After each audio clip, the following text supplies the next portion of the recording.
Fine, Fine. sir. Fine. So fine.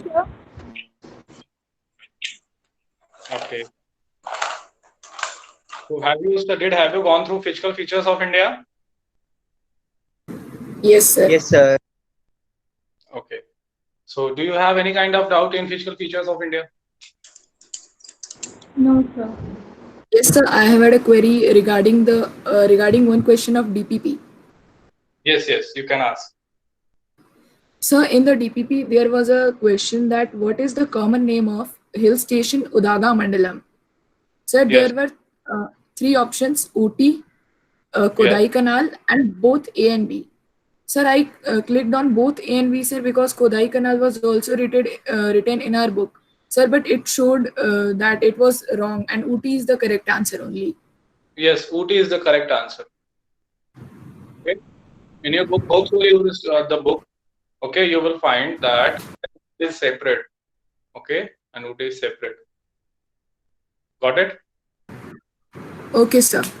So means that in this question we will have to write the answer Ooty only, and Kodai Canal is the other name, which is not so Yes. popular.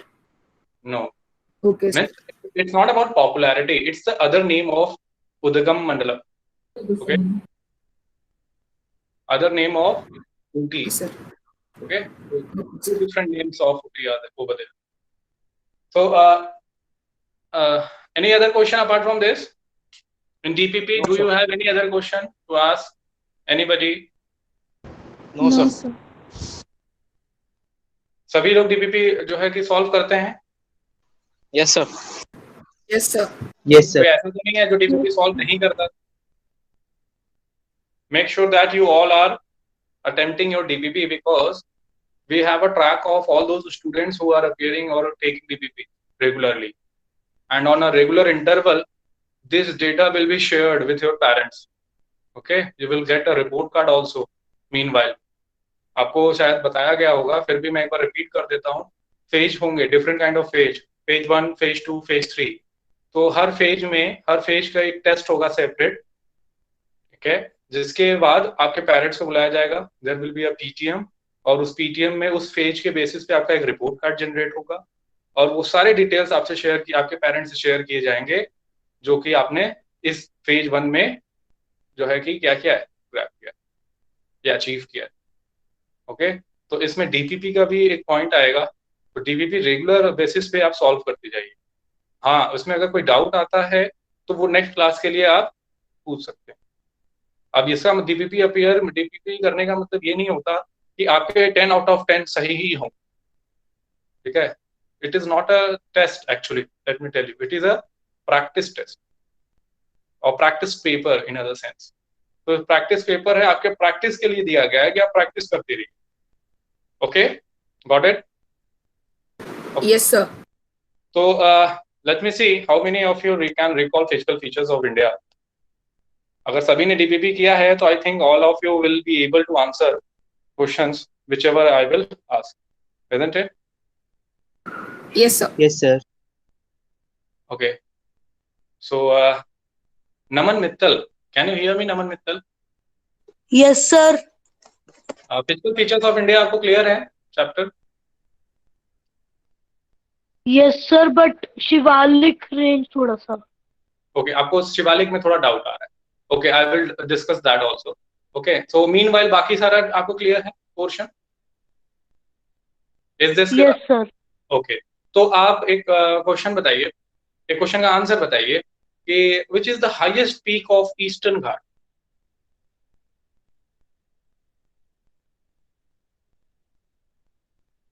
Which is the highest peak of Eastern Ghat? It is very easy question. Let me So tell may I you. tell? Sir, No, can I? Manoj. Can I? Can I tell? Sir, can I tell? May I? Wait, Sorry, sir. Naman will answer. Naman, answer it. Naman Sorry, Mittal, sir. you don't know? Yes, sir, नहीं आ रहा. Okay, can you tell the highest peak of Western Ghat?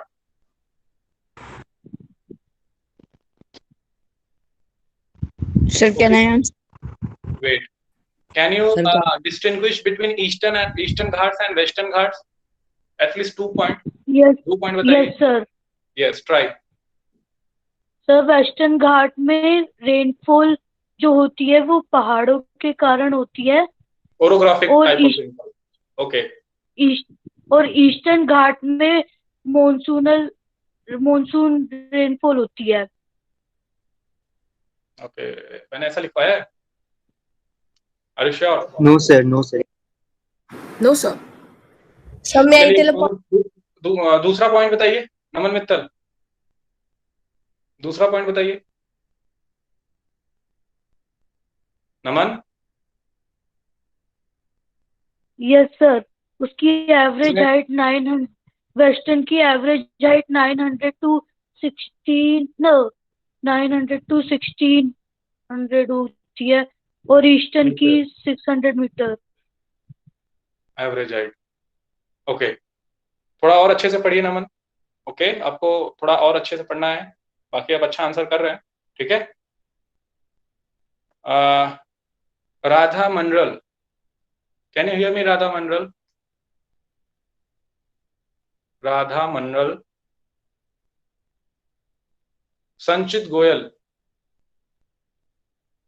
संचित Goyal, Hello. Yes, sir. Sanchit Goyal, can you tell me which is the highest peak of Eastern Ghat? Sir, Eastern Ghat की Mahendragiri. Very good. What is the average height? What is the height of Eastern Sir, what? Mahendragiri? 15.1 units. Metre, 1501 metre. Okay, Western Ghat Yes, की sir. बताइए, Western घाट की highest peak कौन सी है?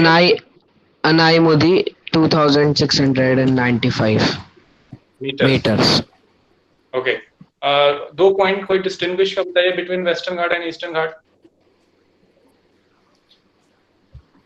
Sir, एक तो average height है वेस्टर्न घाट्स की 900 मीटर टू 1600 मीटर, और ईस्टर्न घाट की 600 मीटर्स, ओके, और Western Ghats marks western edge of Deccan plateau, और Eastern Ghats marks eastern edge of Deccan plateau. Okay, good.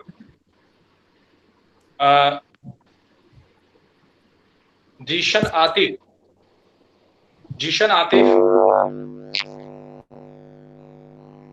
Can you hear me? Zeeshan Atif, okay, अब अनम्यूट कर दो। I think there is a problem in your mic. Okay, Nitish Bhatia, Nitish Bhatia, Yes, sir. okay, Nitish Bhatia, tell me, Central Highlands, what do you know about Central Highlands? Central Highlands. Try करिए।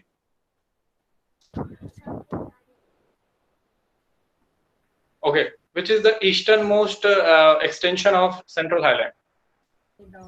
Central Highlands होता क्या है?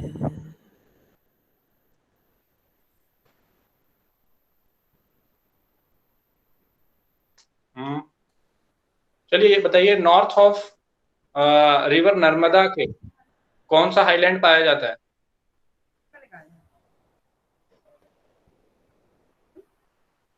Sir, can I tell? May I answer, Arnav? Sir, may I? May I answer? Nitish Bhatia, Nitish Bhatia, can you hear me? Yes, sir. Next time से Yes, आप अच्छे sir. से पढ़ लेंगे, ठीक है? नेक्स्ट Okay, क्लास में sir. फिर मैं पूछूंगा, आप अच्छे से पढ़ेंगे। चलिए, मोहम्मद साजिद, मोहम्मद साजिद, Yes, sir. हाँ, आप बताइए सेंट्रल हाईलैंड के बारे में क्या जानते हैं? What do you know about central highland? Sir, Central Highland, north river, Narmada river के नॉर्थ साइड में। Very good. और सर इसका ईस्टवर्ड एक्सटेंशन बुंदेलखंड और बघेलखंड है, और इसकी ईस्टर्न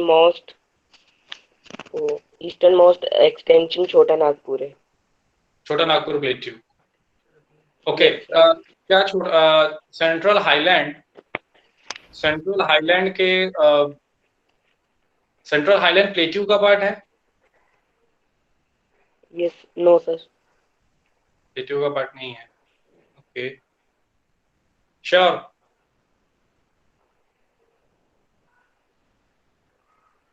चलिए एक क्वेश्चन और आपसे पूछता हूँ। सेंट्रल हाईलैंड ईस्टर्न में बहुत वाइडर है और वेस्टर्न में बहुत नैरोअर है, करेक्ट बोल रहा हूँ मैं? Yes sir.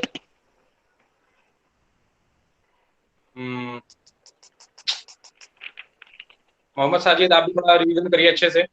ओके, वेस्टर्न में वाइडर है और ईस्टर्न में narrower, got it? Yes sir. और central highland is a part of a plate.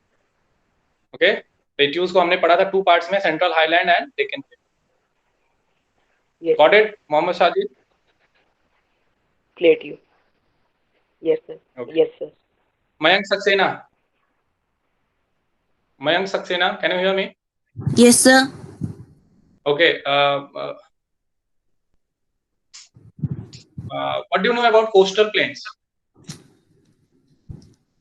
Sir, coastal plains. Yes.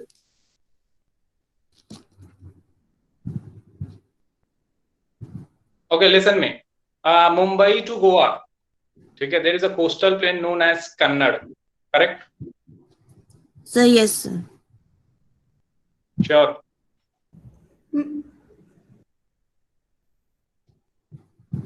तो मैं है Manoj. It's Konkan. Mayank Saxena. It's Konkan. समझ में आ रहा है आपको? Yes, sir. चलिए, कन्नड़ तो कहाँ है ये बताइए, if you know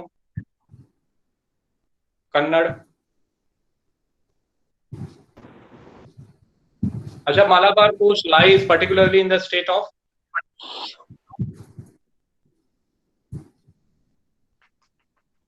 Mayank Saxena, आप भी नेक्स्ट क्लास से पढ़ के आएंगे अच्छे से।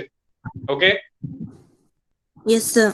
मैं उन बच्चों की लिस्ट बनाऊंगा जो आंसर नहीं कर रहे हैं, नेक्स्ट क्लास में उनसे पूछूंगा मैं, थोड़ा पढ़ के आइए। Manoj Jain, sir yes. आप आंसर करिए। सर कौन सा question? Kannada plate, sorry Kannada plain कहाँ पाया जाता है? Kannada plain sir Gujarat. Sure? Yes sir ये Can I? Meenakshi Baliyan, Meenakshi Baliyan, can you hear me?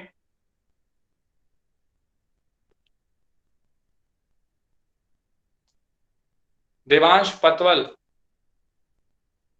Devansh Patwal. चलिए, पेटीएम जब अरेंज होगा या जब भी क्लास रिज्यूम होंगे, तो जो लोग आज यहाँ पे आंसर नहीं कर रहे हैं, okay, they will have to give answer of this, why they are not why they were not answering at that time. Yes sir. कौन बोल रहा है ये? मनोज जैन? Sir No. देवांश पटवाल। हाँ, Devansh no sir, Patwal. Devansh Patwal. Okay, Devansh Patwal, बताइए, what do you know about central highland? Sir central highland.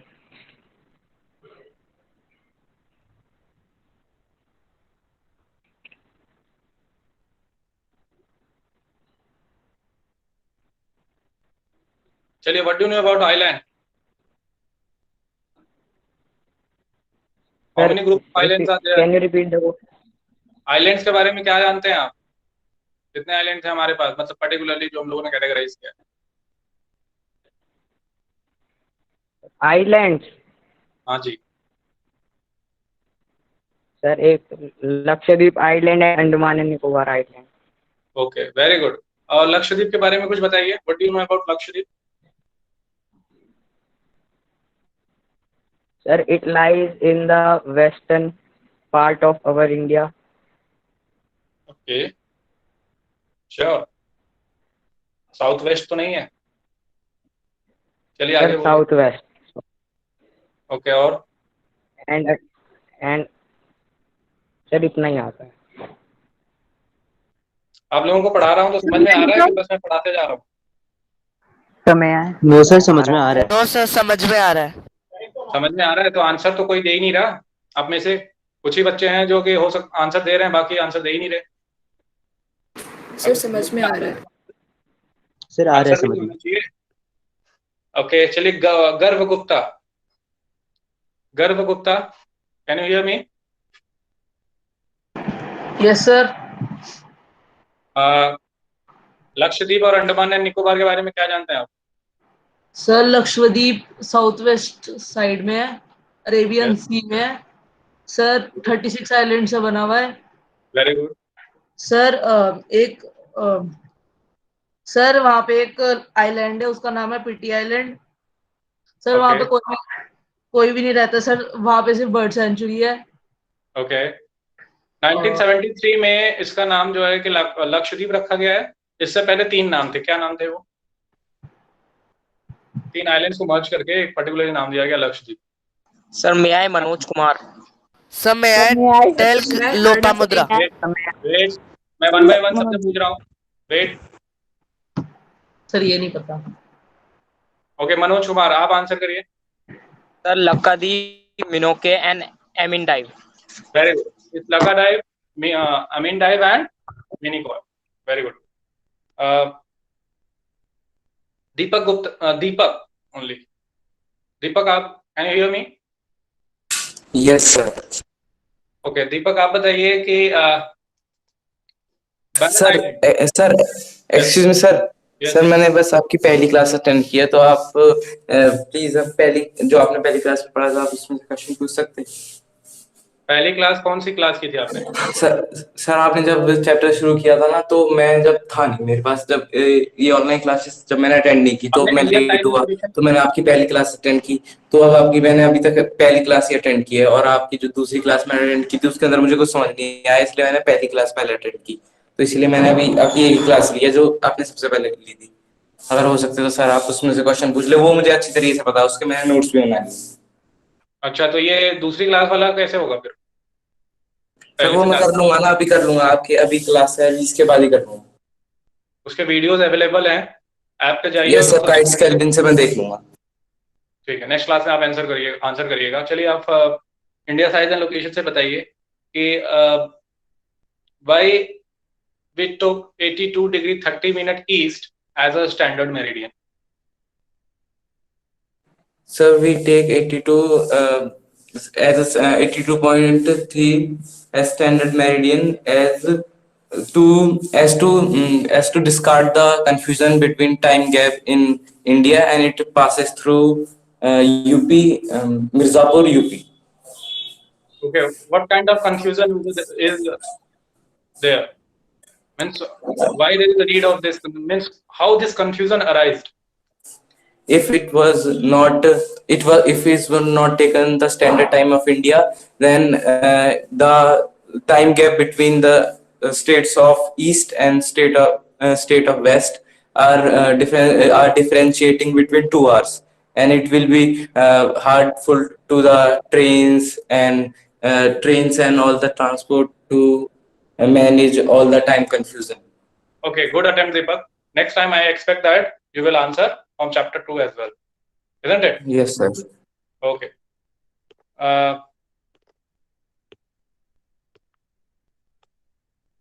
Shruti Chandra. Yes, sir. Central Highland के बारे में बताइए. What do you know about Central Highland? Sir, Central Highland. Sir central highland north of Narmada में है, और वहाँ पे एक अरावली हिल्स भी है, और वो due to deposition of rivers के कारण बना था. और सर उसके जो पार्ट्स हैं, डिपोजिशन ऑफ रिवर की वजह से सेंट्रल हाईलैंड बना था, ये मैंने कब बताया? ऐसा कहा ही नहीं है कि डिपोजिशन वर्क है रिवर का. मर्ज तो नहीं कर रहे नदन प्लेन को. सॉरी.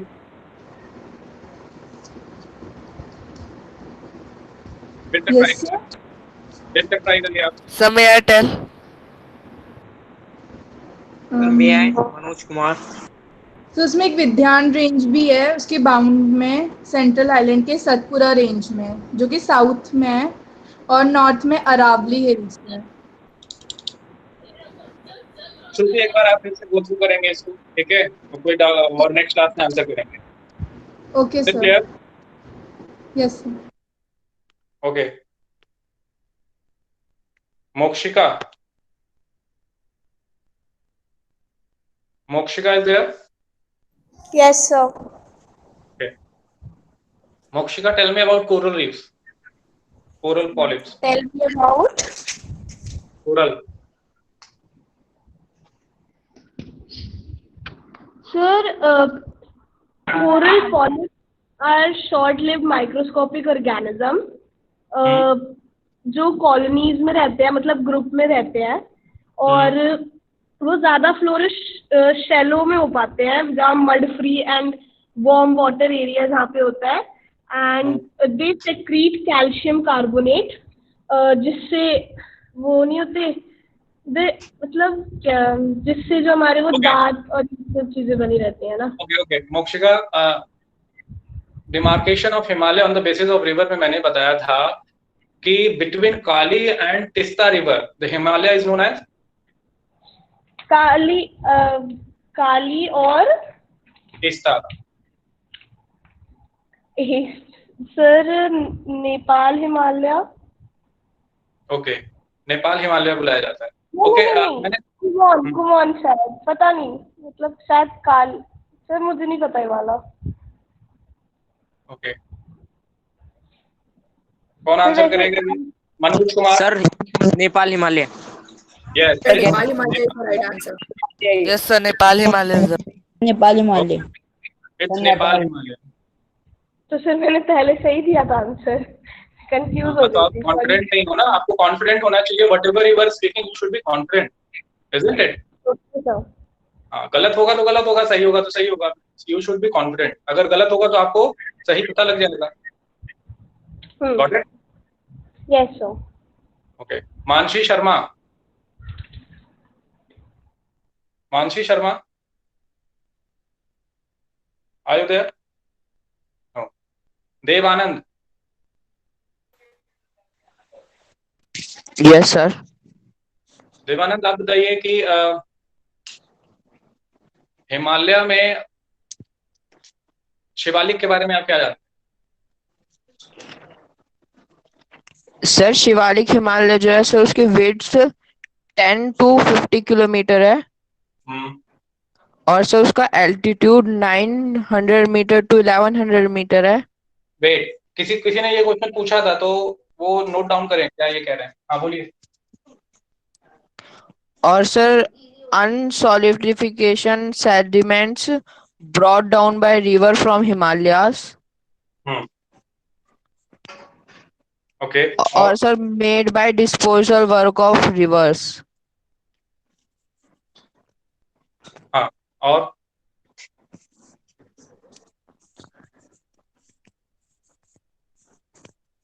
ओके ठीक है। Got it? May I is dunes also? हाँ, इसमें एक पॉइंट छूट गया। वेस्ट में उसको दून बुलाते हैं, ईस्ट में द्वार बुलाते हैं। ओके, जैसे Yes, देहरादून। ओके, तो फिजिकल फीचर्स आई बिलीव सभी का अच्छे से प्रिपेयर्ड है और अपना डीपीपी सॉल्व करते रहिए। कोई डाउट हो तो मुझसे पूछिए। मैंने बहुत सारे क्वेश्चन आपसे जो पूछे हैं वो डीपीपी के ही थे, इजंट इट? तो आप जो है कि उससे क्या करेंगे? सर डीपीपी कहाँ आ रही है? डीपीपी आपके ऐप पे ही है।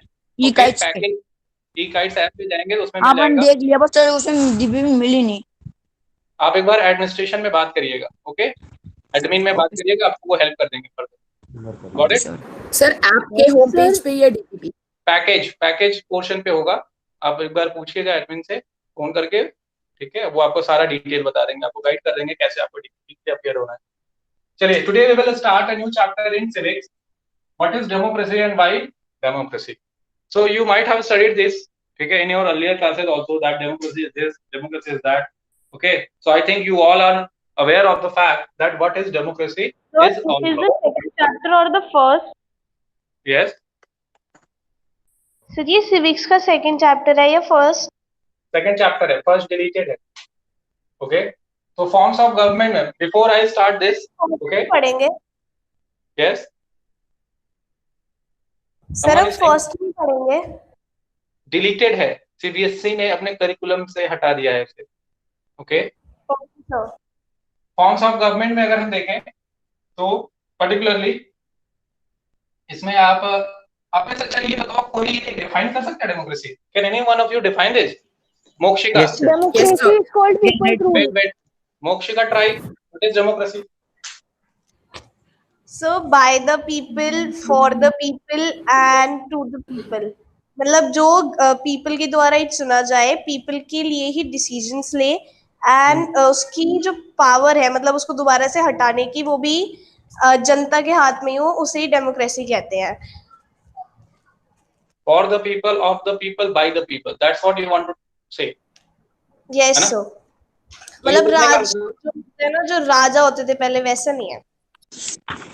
Sir, it is the form of It's government. monarchy. हाँ, So, और sir, may I tell? The form of government for the people, to the people, and by the people. Sir, it is a Chaudhary form बताइए. of Sir, democracy is a form of government in which rulers are elected by the people. Government in Sir, democracy can be known is on can be also known in the words that the country or the place where the people rule. Okay. Listen. So, but there is no democracy for all the countries. मतलब international नहीं है, national हो सकती है. ये तो है नहीं international. चलिए, अब इसे सुनिए. Democracy actually a form of government in which rulers are elected by the people. Whenever a question comes, what is democracy, you will answer. You are supposed to answer this, that it is a form of government. Write it down in your notebook. It is a form of government in which rulers are elected by the people. आप में से किसी ने किया for the people, of the people, bye the people? Yes, Abraham Lincoln ने भी कहा था. ठीक है, ये लिख लीजिए कहीं पे. ये जो statement for the people, of the people, bye the people वाला है, ये अब्राहम लिंकन ने कहा. He was the 6th president of US. Okay, write it down somewhere. This has been asked in NTSC. That who said democracy is for the people, of the people, by the people. Okay. Sir, Lincoln की spelling क्या है? Sir, Lincoln की spelling क्या Sir, है? can you इसमें repeat the Abraham definition Lincoln of है. democracy? It is a form of government in which rulers are elected by the people. Okay, Lincoln की LINCOLN. Okay. The 6th president of US. No, it's 16th. Okay, not 6th. Corrected. It's 16th. Okay, Abraham Lincoln. LINCOLN. Abraham Lincoln. ABRAHAM. Abraham. Okay, तो पहले हम देखते हैं कुछ basic चीजें समझते हैं. पहले फॉर्म्स ऑफ गवर्नमेंट में देखते हैं. तो अगर हम देखें, एक मोनार्की आप पढ़ोगे, मोनार्की फॉर्म ऑफ. ओके, फिर आप पढ़ सकते हो ऑटोक्रेटिक, जिसमें डिक्टेटर होते हैं. ओके, आप वन पार्टी भी पढ़ सकते हो. One party democracy. सर जैसे चाइना में है. यस, तो ये मोनार्की, ऑटोक्रेटिक, वन पार्टी और भी है. ओलिगार्की है, रिपब्लिकन है. वो डिफरेंट फॉर्म्स ऑफ गवर्नमेंट. वो कौन सा है? Army rule. Okay, I will explain everything one by one. पहले आप सुनिए मैं क्या कह रहा हूँ. First listen that what I am saying. So there are different forms of government. Okay, monarchy, autocratic, one party, republican, oligarchy. ठीक है, हम लोग कुछ बेसिक समझते हैं पहले. Okay, अब इसमें एक डेमोक्रेसी भी हम लगा देते हैं, जो हमें पढ़ना है. पहले हमें समझना है कि डेमोक्रेसी क्यों पढ़ रहे हैं, बाकी फॉर्म्स ऑफ गवर्नमेंट में क्या कमियां हैं. तो आप देखोगे 3 इंपॉर्टेंट पिलर्स ऑफ डेमोक्रेसी क्या क्या है. Legislature, executive, judiciary, judiciary. Okay, and fourth is media. Okay, तो अब इन, अगर सपोज ये 4 टाइप ऑफ गवर्नमेंट हैं, तो इसमें ओके किस तरीके से पावर शेयर होता है. तो आप इन केस ऑफ मोनार्की आप देखोगे कि मोनार्की के पास तीनों होता है. ठीक है, मोर और लेस मोनार्की के पास तीनों होता है. Same case is true in case of autocratic और dictator. Same case is true in case of one party system. इन तीनों फॉर्म में. ओके, डिक्टेटर मुझे समझ आया. Dictator rule by one. Okay, dictator means rule by one.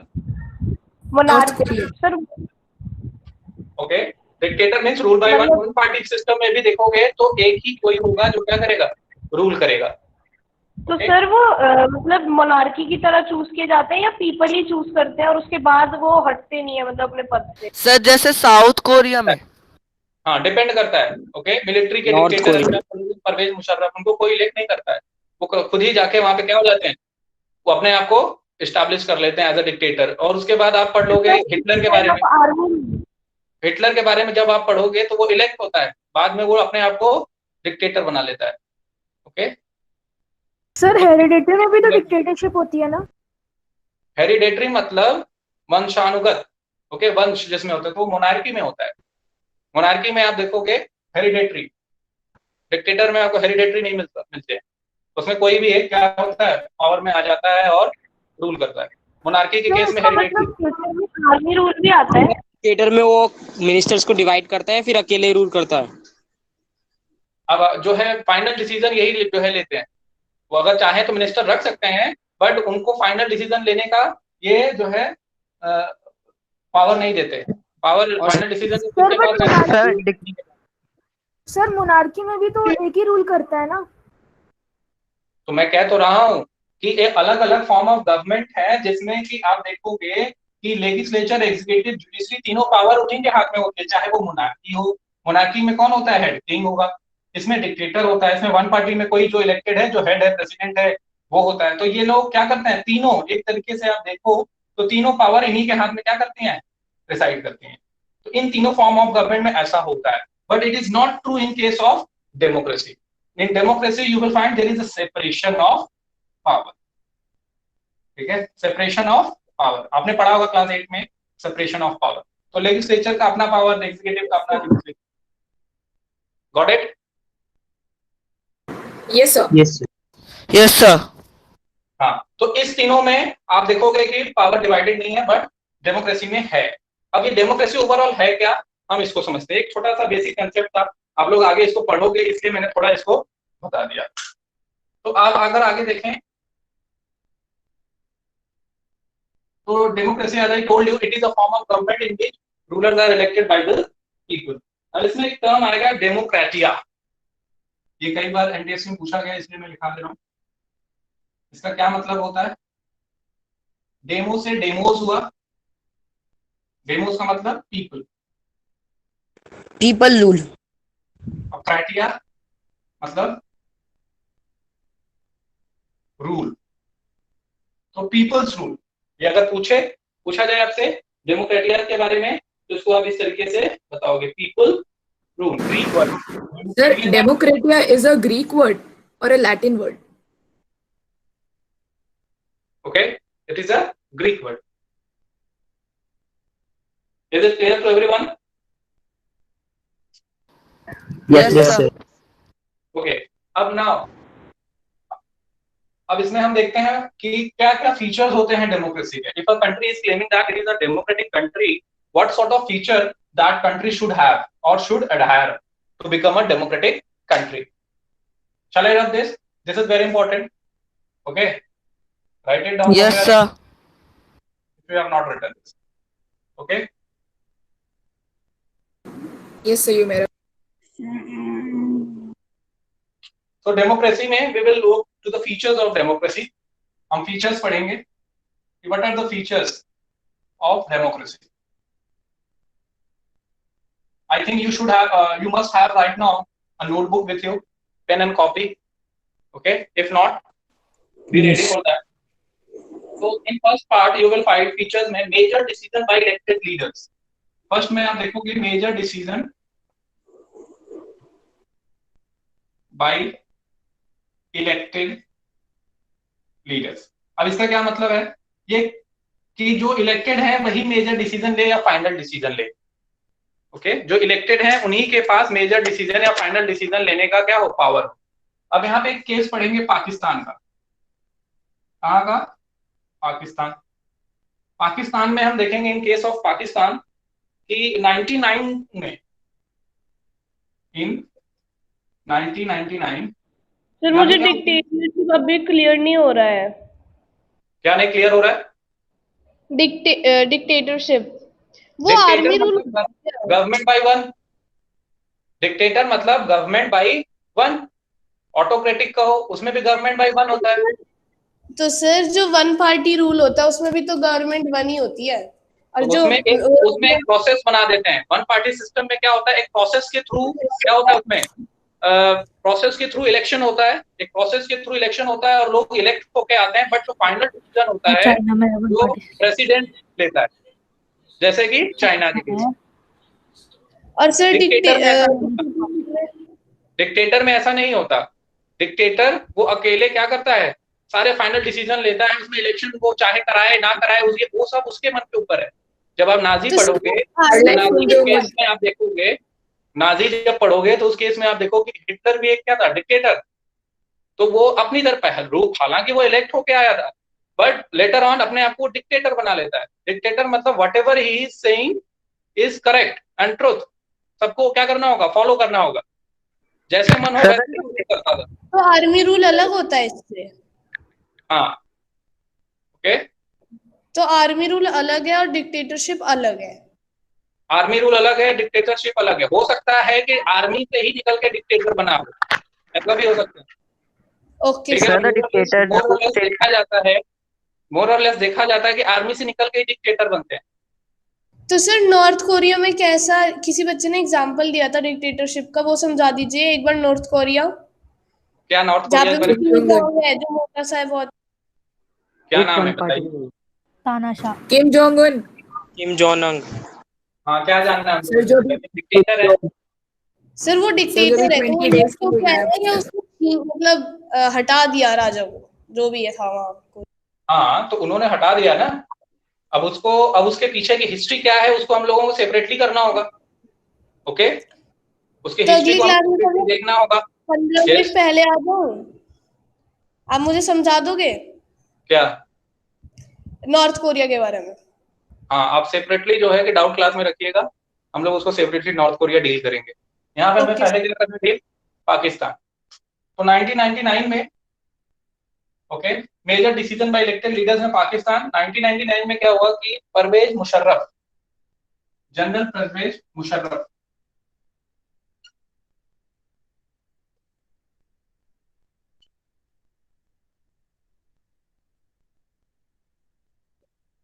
ये क्या करते हैं, मिलिट्री कूप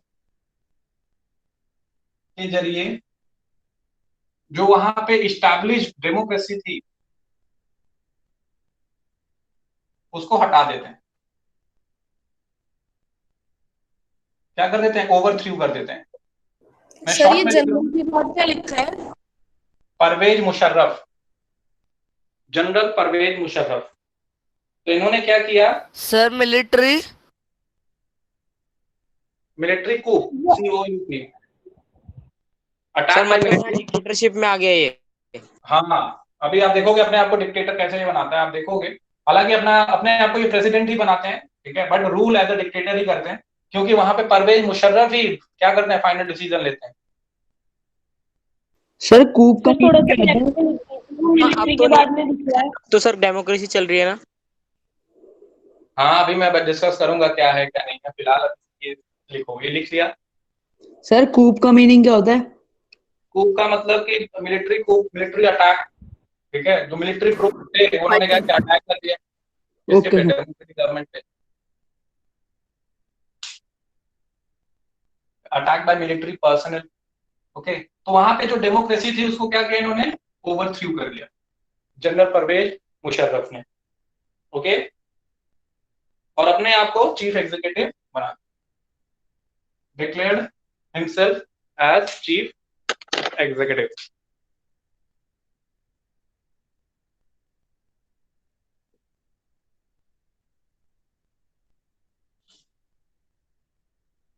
अपने आप को क्या डिक्लेयर कर दिया, चीफ एग्जीक्यूटिव।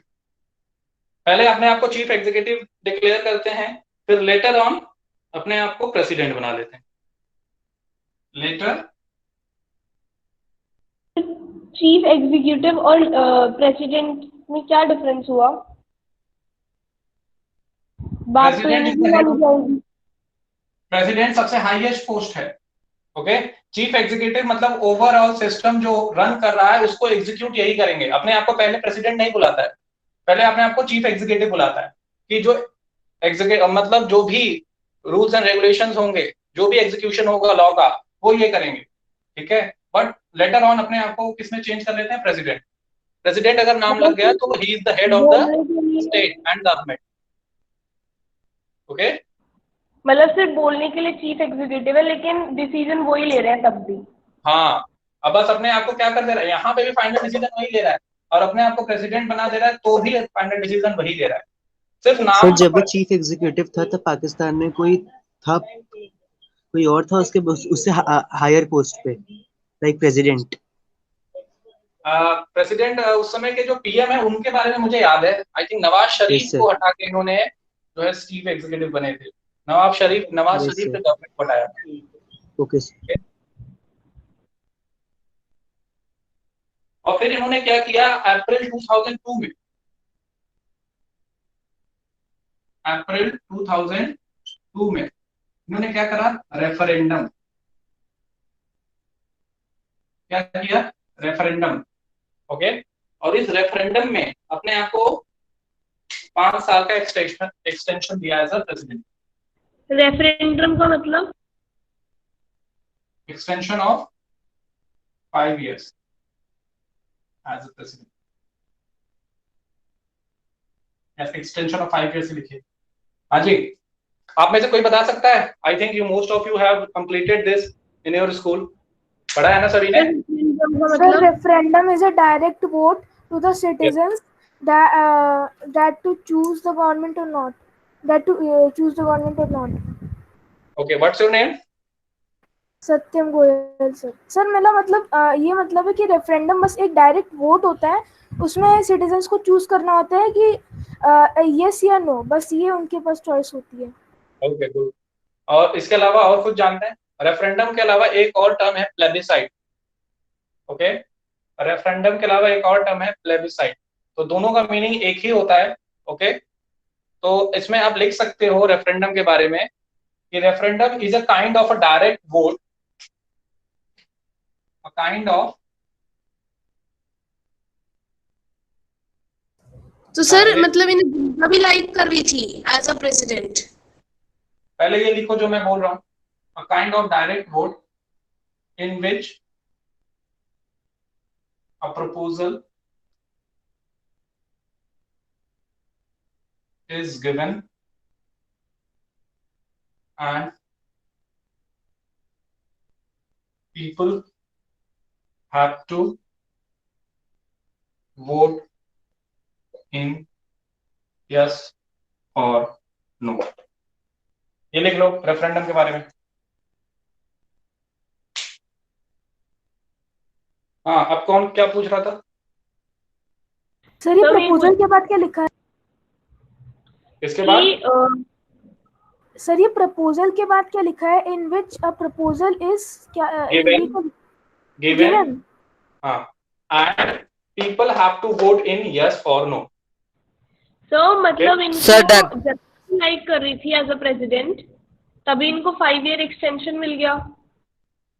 इन्होंने अप्रैल 2002 में एक रेफरेंडम कराया जिसमें इनको एक्सटेंशन मिला 5 years का। ओके, बट लोगों का कहना है, ठीक है, इनका लोगों में कौन? मीडिया, ह्यूमन राइट ऑर्गेनाइजेशन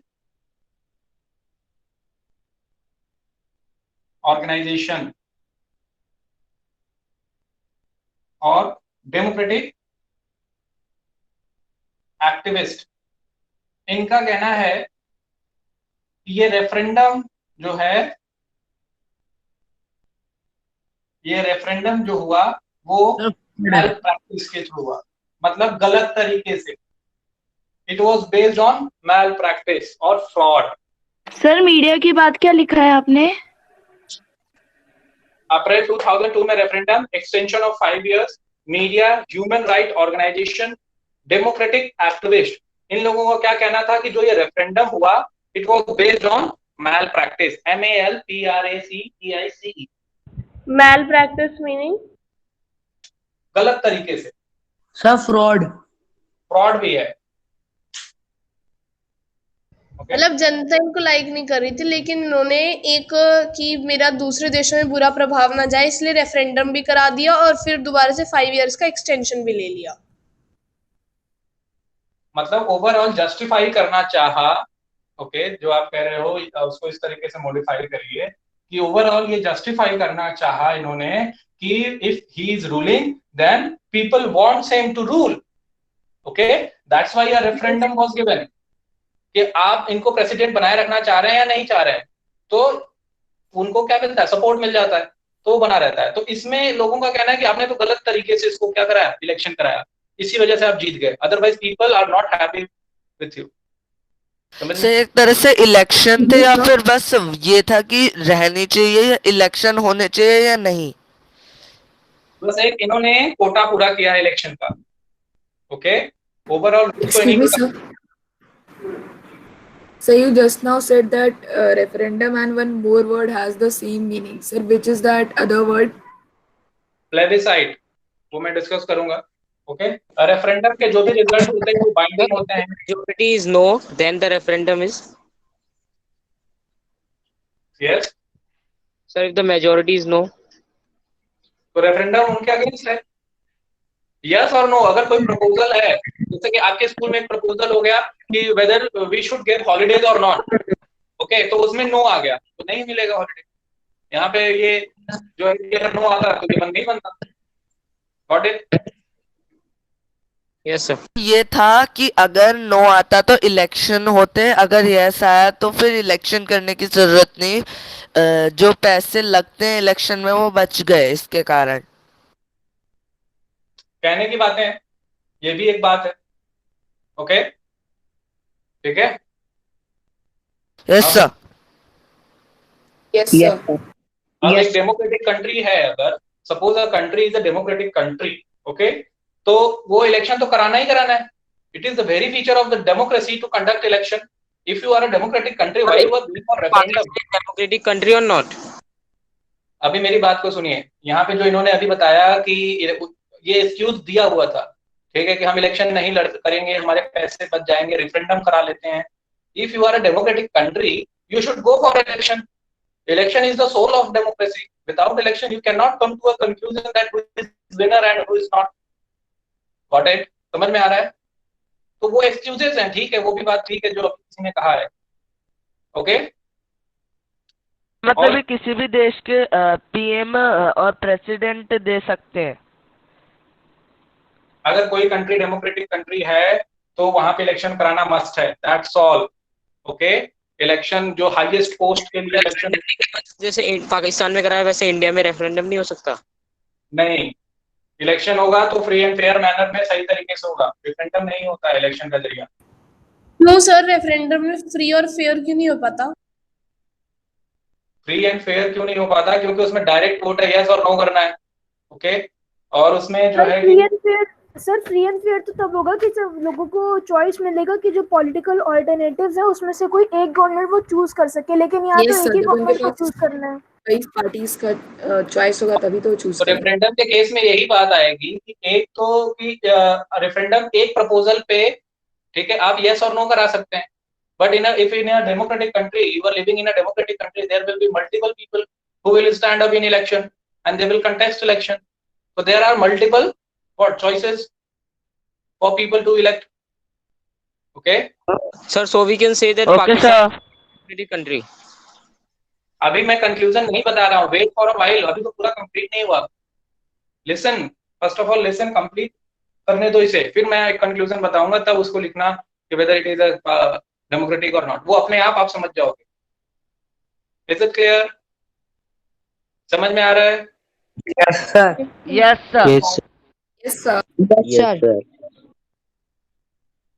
सभी ने ये लिख लिया है? Yes sir. Yes. नोट्स बनने चाहिए। Yes sir. ओके, अब अगस्त 2002 में क्या होता है? अगस्त 2002 इन्होंने एक लीगल फ्रेमवर्क ऑर्डर रिलीज किया। लीगल फ्रेमवर्क ऑर्डर, अब इस लीगल फ्रेमवर्क ऑर्डर में क्या था कि ऑर्डर में ये था कि इन्होंने अपने कॉन्स्टिट्यूशन को क्या किया, अमेंड किया. They amended their constitution. Constitution I think you all are aware with, है ना. अमेंडेड मतलब बनाया. अमेंडमेंट मतलब add, delete and modify. Okay. Sir जो लीगल फ्रेमवर्क ऑर्डर हुआ था वो पाकिस्तान में हुआ था. हाँ, इंडिया पाकिस्तान पढ़ रहे हैं ना. अच्छा. अकॉर्डिंग टू दिस ऑर्डर क्या होता है कि प्रेसिडेंट किसी को भी कभी भी नेशनल और प्रोविंशियल असेंबली हटा सकता है. President can dismiss national and provincial assemblies. Sir amended का मीनिंग क्या होता है? अमेंडमेंट मतलब कि changes, modified. Add, delete, modify आप कह सकते हो. ओके. चेंजेस अगर आप समझना चाहें तो लेमैन टर्म में समझो. President can dismiss national and provincial assembly. National और प्रोविंशियल समझ रहे हो, सेंटर लेवल पे जो असेंबली है और जो प्रोविंशियल स्टेट लेवल पे है. ओके, वो सारे असेंबली वो क्या कर सकते हैं, जब चाहे हटा सकते हैं. और जो सिविल कैबिनेट है उसको कौन चलाएगा? सिविल कैबिनेट जो मेन डिसीजन लेती है सिविलियन के रिगार्डिंग, उसको national security council. National security council. Sir इसमें कैसे डिसीजन लेके जाते? बताता हूँ अभी. नेशनल सिक्योरिटी काउंसिल क्या करेगी उसको? सर ये सिविल कैबिनेट भी उसने ही बनाई. हाँ, और इस नेशनल सिक्योरिटी काउंसिल में कौन डोमिनेट करता है? Military officers. ओके, लिख लिया सभी ने? फिर मैं एक्सप्लेन करता हूँ. अभी पहले लिखो. National and provincial assemblies. Civil cabinet, national security. हाँ, सिविल कैबिनेट जो है नेशनल सिक्योरिटी काउंसिल देता है. सुपरवाइज इसमें चाहो तो आप लिख लो, सुपरविजन ऐसे लिख लो यहाँ पे. सर मिलिट्री के बाद क्या लिखा आपने? यहाँ पे सुपरविजन. सर सिक्योरिटी की क्या बात क्या लिखा है सर, दिख नहीं रहा. National security council dominated by military. Sir जैसे परवेज मुशर्रफ जो था सर, उसने डोमिनेट कर लिया था, एक तरह से डिक्टेटर बन गया था सर. उसने एक्सटेंड किया था 5 ईयर सर. वैसे तो इंडिया में इमरजेंसी के टाइम पे हुआ था सर, वो क्या माना जाएगा? इमरजेंसी कब आई थी इंडिया में? इंडिया में इमरजेंसी कब आई थी? 1971. वाओ, कौन है ये? सर उपाध्याय. सर 1984. इमरजेंसी का क्वेश्चन किसने पूछा? आंसर करिए, कब आई थी इमरजेंसी? सर इट्स लोपा मुद्रा. सर मैं I try. Sir 1975 to emergency 77. आया था. ठीक है, इमरजेंसी के केस में क्या होता है? Emergency is a name, as the name itself suggest, emergency. Okay, so something which is very important. Okay, तो उस इमरजेंसी के केसेस जो है कि क्या है, एक्सेप्टेबल है. अब जैसे आज के डेट में कोविड-19 क्या हो रहा है, केसेस बढ़ रहे हैं, और वो ड्रामेटिकली अगर बढ़ जाए तो इमरजेंसी लग जाएगी. Health emergency. Sir health emergency है ये. मैं इमरजेंसी 3 तरह के हैं: national emergency, state emergency and financial emergency. Okay, अब जब हेल्थ की बात आ रही है तो वो भी तो नेशनल इमरजेंसी है. Got it? तो अभी भी इमरजेंसी चल रही. आप लोगों को जो भी मैंने कहा लिखने के लिए वो लिख दिया आपने? Yes sir. अब इसमें देखेंगे कि इसमें इलेक्शन होता है, नेशनल और स्टेट असेंबली में इलेक्शन होता है.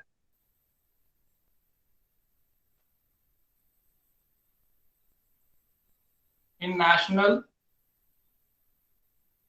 and state assemblies.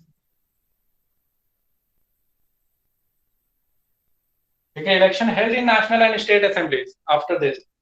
Okay, और elected representatives जो होते थे, elected representatives जो होते थे उनके पास सम पावर्स होते थे, कुछ पावर्स होते थे, बट जो फाइनल पावर था, फाइनल पावर या डिसीजन कह लो, फाइनल पावर या डिसीजन जो कह लो, वो किसके पास था? परवेज मुशर्रफ के पास। किसके पास? Pervez Musharraf and military officers.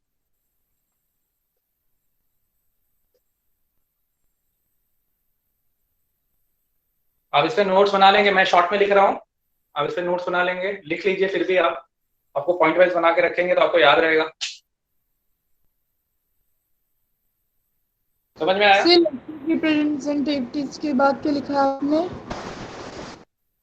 Election held in national and state assemblies. Elected representatives have some power, okay, and but okay. Sir, green clear here. Election held in national and state assemblies. Elected representatives have some power, but the final power or decision lies in the hand of Parvez Musharraf and military officers.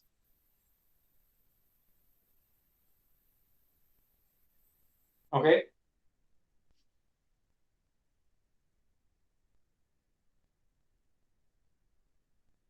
तो यहाँ पे हम क्या देखते हैं? People were elected, but they were not rulers. People were elected, but they were not rulers. तो मतलब इसमें दिखा रहे थे कि जैसे वो इलेक्टेड है और वो वही कर रहे हैं, डेमोक्रेसी हो रही है, पर वहां पे हो नहीं रही थी, परवेज मुशर्रफ ही कर रहा था सब कुछ, हाँ, उसी के हैंड में था सब कुछ। yes, yes, you got it. Okay. तो अब ये इसमें ओवरऑल अगर हम देखें तो what is happening over here कि इलेक्शंस तो हो रहे हैं, लोग रिप्रेजेंटेटिव भी चुन के आ रहे हैं, उनके पास कुछ ही पावर है, some powers, they had only mere powers और some power. Okay, they are not the actual rulers. Actual ruler कौन है? जो यहाँ पे फाइनल डिसीजन ले रहा है, फाइनल पावर जिसके हाथ में है, वो यहाँ पे कौन है?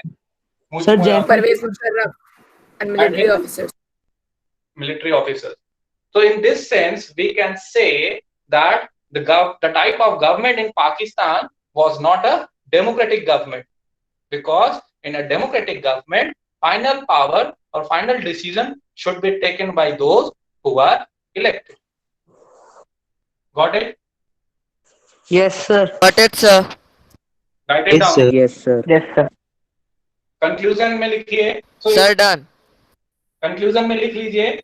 So what we noticed over here, that the final decision is taken by Parvez Musharraf and military officers who are not elected, and elected representatives have little power.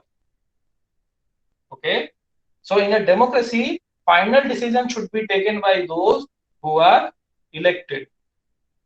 Okay, then only we can say that that particular country is a democratic country. Sir ये done हो, complete हो गया sir. क्या आप वो board पे लिख सकते हैं? क्या कहाँ लिख सकते हैं? सर बोर्ड पर। ओके, चलो लिख देता हूँ, लिख लो।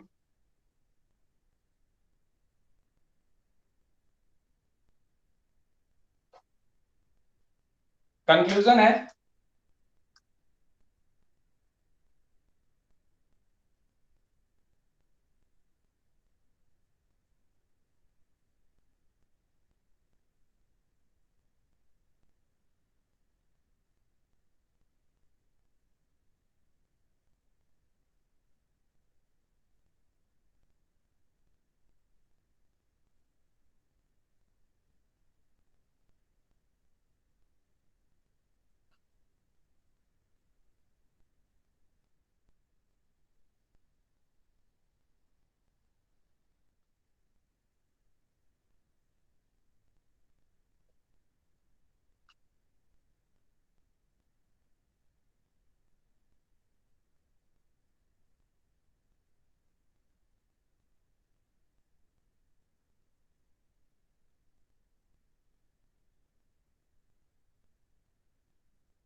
सर आपकी वॉइस नहीं आ रही।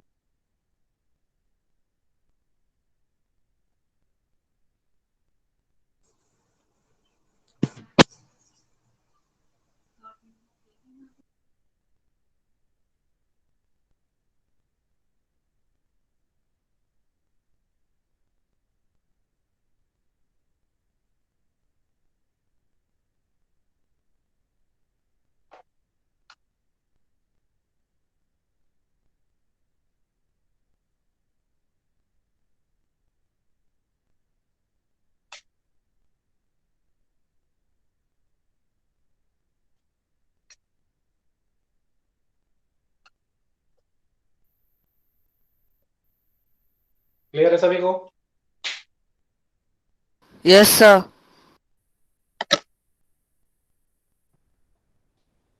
Yes sir. ओके, तो ये पहला फीचर है। सर एक बार शॉर्ट में दोबारा बता दो, बिल्कुल शॉर्ट में, 1 मिनट वाली समरी। थोड़ा बहुत सारा चीज आएगा तो थोड़ा कंफ्यूज हो रहा हूँ। तो आपने शुरू में देखा कि मिलिट्री कूप 1999 में मिलिट्री कूप होता है जिससे कि जो वेल एस्टैब्लिश डेमोक्रेटिक गवर्नमेंट थी उसको ओवरथ्रो कर दिया जाता है। कौन करता है? Yes, sir. General Parvez Musharraf द्वारा। और उन्होंने क्या किया कि अपने आप को चीफ एग्जीक्यूटिव बनाया, लेटर ऑन प्रेसिडेंट। ओके, और फिर उन्होंने एक रेफरेंडम कराया 2002 में जिसके वजह से उनको 5 ईयर का एक्सटेंशन मिला। अगस्त 2002 अब वो रेफरेंडम मैल प्रैक्टिसेस और फ्रॉड पे बेस्ड था। सब मीडिया पर्सन, Yes, sir.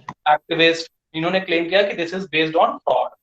फिर उसके बाद हमने क्या नोटिस किया कि अगस्त 2002 में इन्होंने लीगल फ्रेमवर्क ऑर्डर रिलीज किया जिसमें ये इलेक्शन कराएंगे, जिसमें कि इन्होंने कॉन्स्टिट्यूशन को अमेंड किया।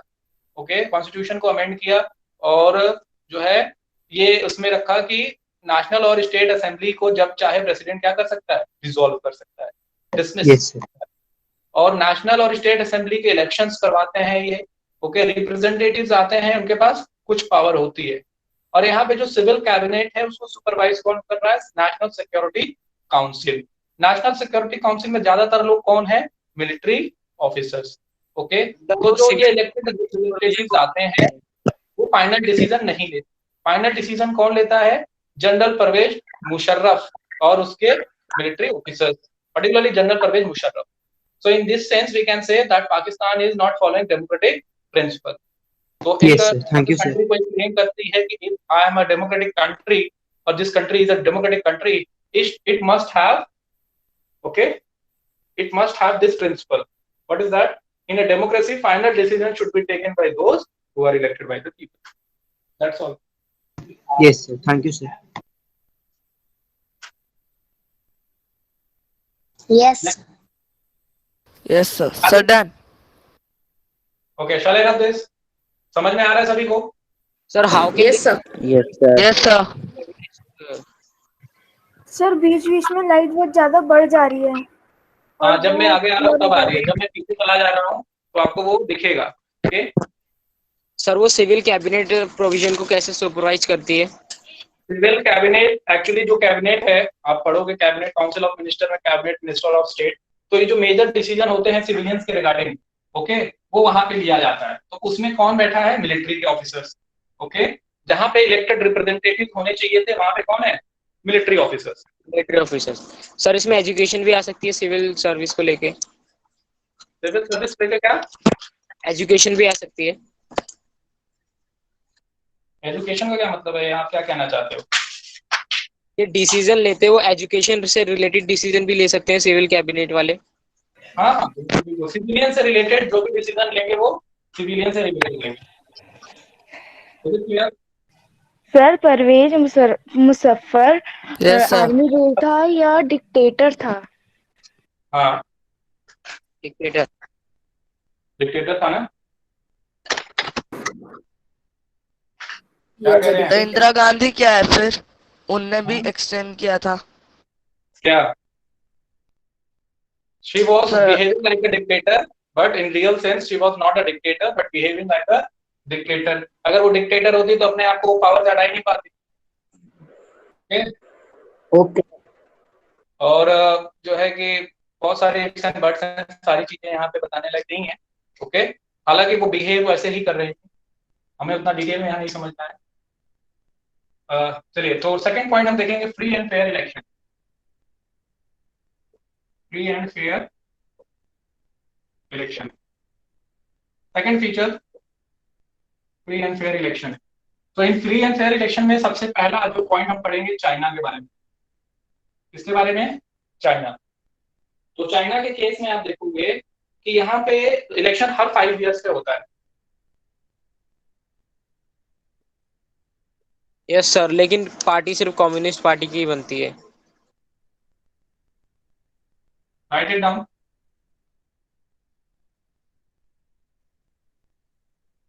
ओके, नेक्स्ट पॉइंट है कि यहाँ की एक पार्लियामेंट है। जो इलेक्शन होता है पार्लियामेंट का, जो 5 ईयर वाला इलेक्शन होता है वो किसके लिए होता है? पार्लियामेंट के ही होता है। ओके, और जो ये पार्लियामेंट है, इसका नाम जीएसटीएससी में और एनटीएससी में पूछा गया है, पर्टिकुलरली एनटीएससी में ज्यादा पूछा गया है। Okay sir, Quanguo Renmin Daibiao Dahui. हाँ, कॉनगॉव रेनमिन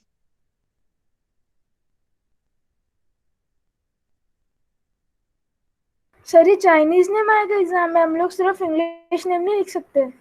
नहीं,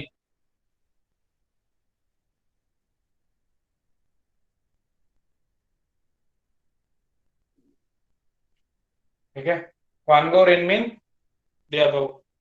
इसमें और भी कुछ है, दाहुई भी है। यस सर ये नेम है? सर दाहुई भी है।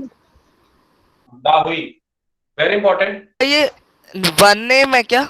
हाँ, इसको शॉर्ट में इंग्लिश में नेशनल पीपल्स कांग्रेस बुलाएंगे।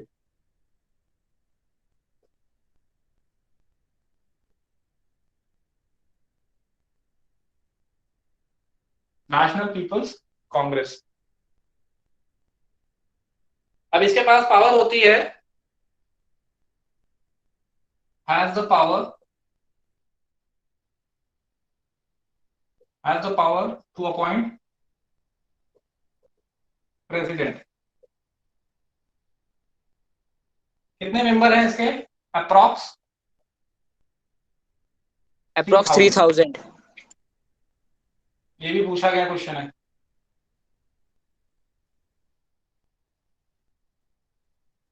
जो कि ऑल ओवर चाइना के होते हैं।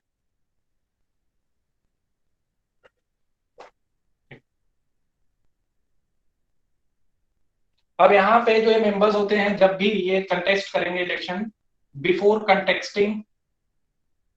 Contesting election, they have to take approval of the Chinese Communist Party. Very important. Sir China में तो सर स्मॉलर पार्टीज भी हैं, लेकिन हम इसे वन पार्टी सिस्टम क्यों कहते हैं? क्योंकि ये इसके अलायंस है। ठीक है, इन्हीं का अलायंस है। 8 अदर पार्टीज भी हैं इसमें। ठीक है, तो यहाँ पे जो मेन पार्टी है तो चाइनीज कम्युनिस्ट पार्टी है, इनके साथ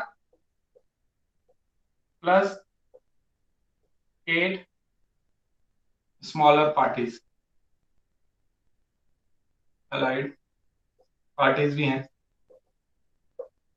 2002 और 3 के इलेक्शन में आप देखोगे ये लोग मिलकर लड़े थे। गवर्नमेंट हमेशा किसकी बनती है? Government Chinese communist party. Chinese Communist Party and other 8 smaller allied parties. Chinese communist party. Sir ये तो वन पार्टी रूल कर रहे हैं ना? हाँ, लिख लो पहले, फिर मैं एक्सप्लेन कर रहा हूँ। लिख लिया सभी ने? No sir. सर 2002 वाले एक बार रिपीट कर दीजिए। चाइनीज कम्युनिस्ट पार्टी और प्लस 8 स्मॉलर अलाइड पार्टीज ने 2002 और 3 का इलेक्शन लड़ा था साथ में।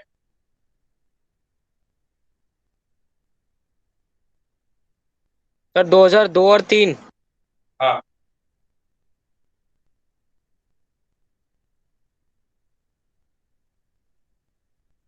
चलिए अब समझिए इसे। Let understand this, what is this all about. So China, my video is all visible to all? Yes, sir. Yes, sir. Visible. Visible. तो Yes, sir. ओके, तो अब आप देखोगे कि इन चाइना इलेक्शन हर 5 साल में होता है।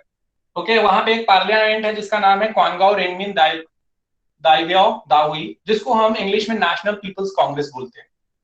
इनका क्या है, इनके पास पावर है टू अपॉइंट प्रेसिडेंट। प्रेसिडेंट का अपॉइंटमेंट यही पार्लियामेंट करती है, और इस पार्लियामेंट के लगभग 3000 इलेक्टेड मेंबर्स हैं जो ऑल ओवर चाइना में इलेक्टेड होते हैं।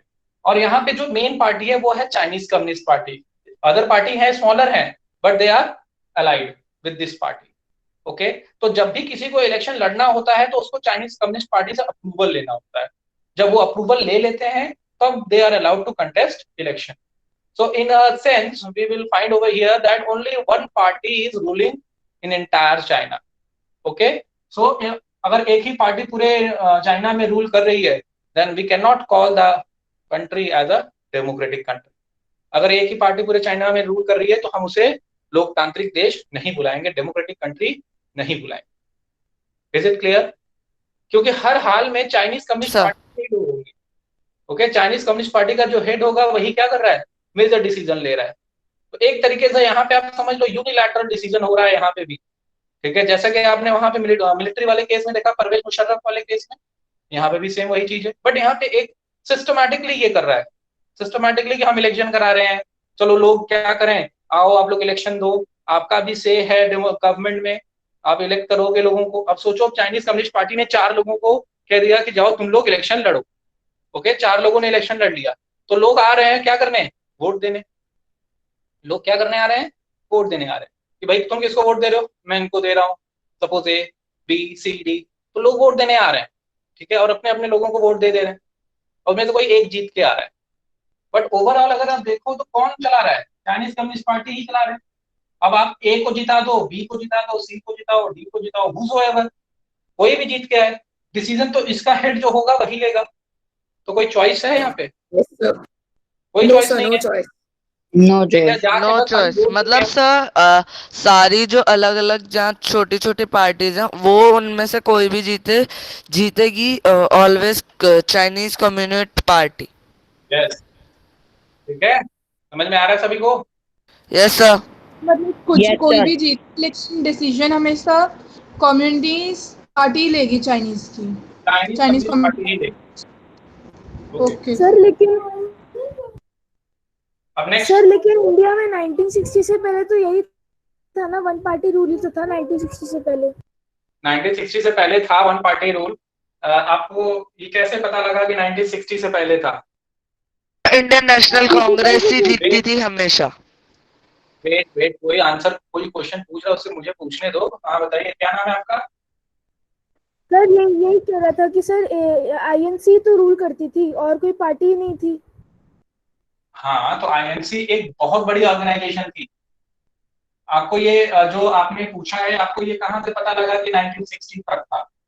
वो 63 64 तक था, जब तक जवाहरलाल नेहरू थे। सर 65 से पहले, सर 65 से पहले, 65 हाँ, से मैं पहले वही तो कह रहा हूँ, जब तक जवाहरलाल नेहरू नहीं थे। और कांग्रेस एक बहुत बड़ी पार्टी थी, वो अपने आप में सब पार्टीज उसमें अवेलेबल थी, और उसमें diverse group of people used to be there. Okay, different people have different say. Congress का जो उस समय का स्ट्रक्चर था, though we can say that one party was major, ठीक है, बट वो उस मेजर पार्टी में भी क्या थे, बहुत ज्यादा डाइवर्सिटी थी। वो लोग उसमें आपस में ही यस नो अच्छी तरीके से, जैसे आज होता है ना dialogues and debate, yes no here refers to dialogues and debate, तो उसमें भी डायलॉग्स एंड डिबेट बहुत अच्छी तरीके से होती थी। डाइवर्सिटी बहुत ज्यादा थी और लोगों का उसमें से था। Got it? तो वन पार्टी होने के बावजूद भी जो है कि उसमें डाइवर्सिटी थी। जो कॉन्स्टिट्यूशन है वो सर मतलब आईएनसी का कोई एक हेड नहीं था। ओके, सर आईएनसी के अंदर कांग्रेस जो थी एक अम्ब्रेला ऑर्गेनाइजेशन थी, और जो है कि बहुत बड़े पैमाने पे इंडिया पे क्या करती थी, रूल करती थी, जवाहरलाल नेहरू से पहले। ओके, अब उसमें सर आईएनसी का कोई मेन हेड नहीं था ना, इसका मतलब ये है? नहीं, मेन हेड थे ना आपके जवाहरलाल नेहरू। ओके, चलिए नेक्स्ट, समझ में आया? कोई डाउट और है? No sir, no doubt. Sir last section से एक डाउट है सर। लास्ट सेक्शन से एक डाउट है। सर हमने लास्ट सेशन जो लास्ट सेक्शन था उसको नाम दिया major by the leaders who are elected, लेकिन उसमें तो सर जो हाँ major decisions by elected leaders ये था उसका टॉपिक, लेकिन उसमें तो जो पाकिस्तान के थे उनमें जो मेन लीडर जो ये सारे थे ये सब कुछ तो, लेकिन जो मुशर्रफ जी थे और ये जो आर्मी के लोग थे वो लेते थे, तो फिर हम जो ये हेडिंग है इसको हम कैसे जस्टिफाई कर सकते हैं? वो इलेक्टेड थे मिलिट्री और general Parvez Musharraf. No sir वो इलेक्टेड नहीं थे, मैं वही बोल रहा हूँ। हम लोग जस्टिफाई कैसे कर सकते हैं कि major decisions by elected leaders? Justify कैसे कर सकते हैं भाई? डेमोक्रेसी अगर कोई कंट्री अगर कहती है कि मैं डेमोक्रेटिक कंट्री हूं तो उसमें ये देखो सबसे पहले कि डिसीजन कौन लेता है। अगर डिसीजन इलेक्टेड पीपल ले रहे हैं तब तो आप उसका एक पैरामीटर आप उसका फुलफिल हो जाता है कि नहीं यहाँ पे ये डेमोक्रेटिक कंट्री है, क्योंकि वहां पे डिसीजन वही ले रहे हैं जो कि इलेक्टेड। तो पहला फीचर यही है कि डेमोक्रेसी में जो इलेक्टेड हो वही क्या करें, फाइनल डिसीजन या मेजर डिसीजन लें। This was not true in case of Pakistan. ठीक है, समझ में आया? Yes sir. हाँ यस सर। अब देखो मेक्सिको पे आते हैं हम लोग। इंडिपेंडेंस 19 कब मिला था सर? 1930। 1930। ओके 1930 में इंडिपेंडेंस 1930 में मिला सर 5th में 1930। Okay election after every 6 years ये पूछा जाता है। वहां पे 5 years था चाइना में, मैक्सिको में 6 years है। ओके अब 2000 तक यहाँ पे देखोगे अंटिल 2000 यहाँ पे मोनार्की डिक्टेटर नहीं रूल किए। यहाँ पे until 2000 only one party was winning institutional revolutionary party election. Yes PRI। इसका full form PRI institutional revolutionary party. Very good. Institutional, वैसे जब मैं पूछूं तभी बोलिए, सभी लोग जब मैं पूछूं तभी बोलिए इंस्टीट्यूशनल रेवोल्यूशनरी पार्टी। कैसे याद रखोगे? PRI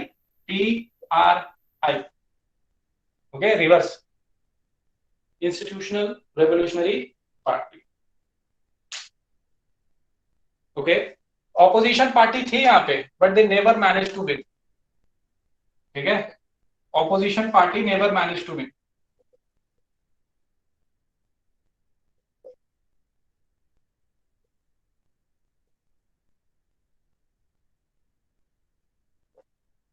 अब ऐसा क्या था, why opposition parties were not able to win? तो हम देखेंगे कि यहाँ पे PRI was involve in dirty tricks. Okay अब क्या डर्टी ट्रिक्स थे? यस सर, वो स्कूल टीचर्स से बोलते थे अपने गवर्नमेंट ऑफिसर से। हाँ लिख लो डर्टी ट्रिक्स। ओके तो पहला अगर डर्टी ट्रिक्स अगर देखें तो पहला डर्टी ट्रिक्स क्या था? गवर्नमेंट एम्प्लॉय को क्या करना होता था? Had to attend party meeting.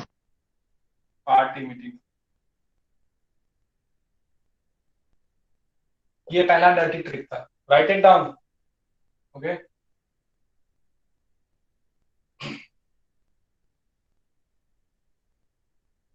पहला government employ had to attend party meeting. Next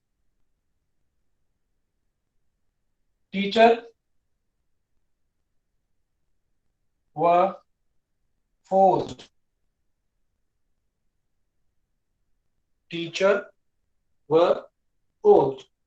या were forced ना लिख के आप लिखो टीचर forced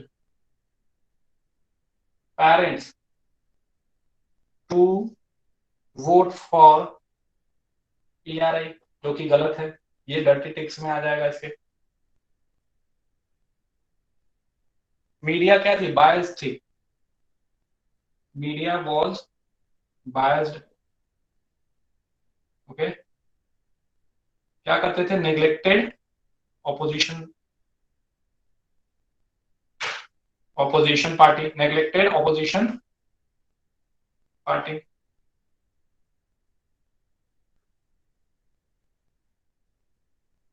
और क्या था? सर सेकंड पॉइंट क्या है? Polling booths were shifted from one place to another.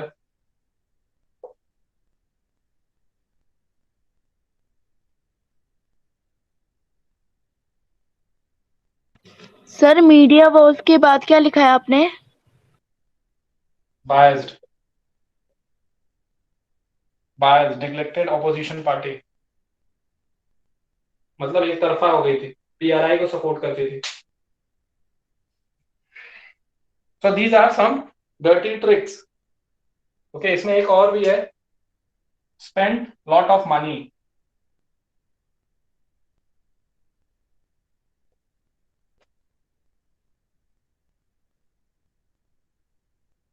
For winning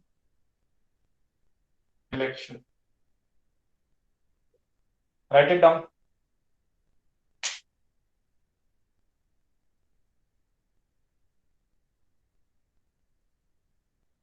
I think ये वाला पोर्शन हो गया सभी का। वैसे एक बार लिख लो तो फिर एक बार एक्सप्लेन करके फिर आगे पढ़ाते हैं। सर फिफ्थ पॉइंट क्या है? स्पेंट पहला ये है, दूसरा ये, तीसरा, चौथा, पांचवा। Spend lot of money for winning election. Sir एक बार फोर्थ रिपीट कर दो सर, देखनी। Polling booths were shifted from one place to another in last minute.